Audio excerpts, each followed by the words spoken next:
Hal-hazırda mən yerləşirəm İnqilab İsmayılovdan Zeytun küçəsinin kəsişməsində belə bir evdə. Böyük ehtimal bu Mirqafar Seyidovun qohumunun evidir. Yuxarı istiqamətdə 40 nömrəli avtobusun son dayanacağıdır.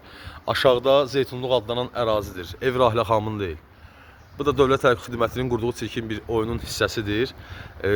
Bu adamlar nə elədilər? Mənim ətrafımda olan bütün insanlara təsir göstərdilər. Qohumlarım dair, dostlarım dair, hər birinə təsirlər, təzyiqlər göstərərək fərqli çirkin oyunlar qurdular.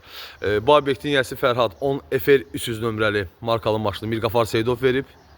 Ona yanında işləyən Zəfər adında şəxs, Dövlət Təhlükəsizlik Xidmətinin Vahabi, homoseksual əməkdaşı, azğınlaşmış Vahabilik eləyən əməkdaşı daha əvvəllər məni tuturduğu Cavadovlar qardaşının işçisi Fəridin qardaşını Montenegroya göndərmişdi. Həmən minvanla Zəfər də məni Montenegroya göndərmək istirdi.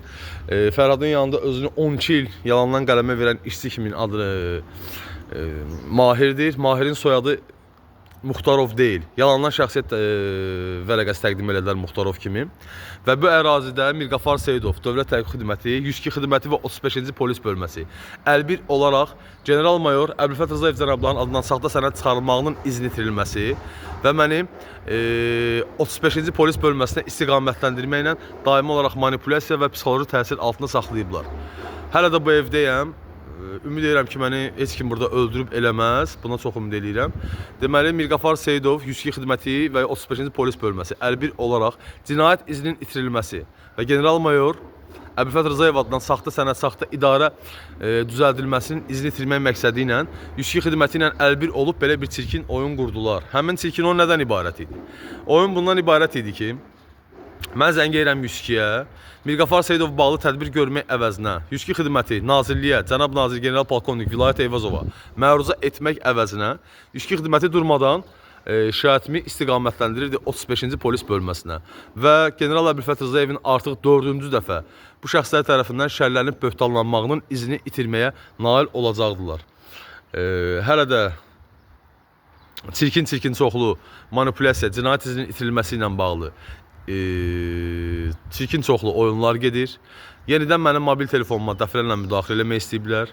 Bu cinayətkar dəstənin başında duran şəxs əsas 2 havadar, biri xüsusi xidmət orqanının əməkdaşıdır, digəri Daxili İşlər Naziri Mirqafar Seyidovdur.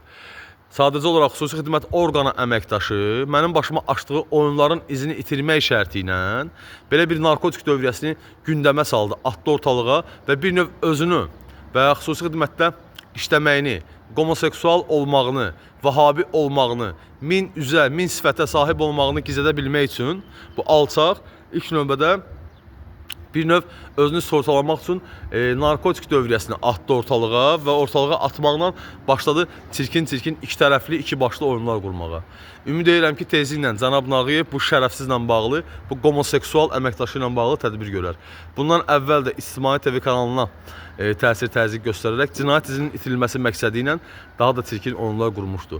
Və mən hələ də bir teatra, tamaşaya baxan bir şəxs kimi hələ də bu çirkin oyunların gedişatına baxıram. Və ümid edirəm ki, tezliklə Cənab Nağıyev və onun şəxsi heyəti bu şərəfsiz əməkdaşı ilə, təxribatçı əməkdaşı ilə tədbirlər görər.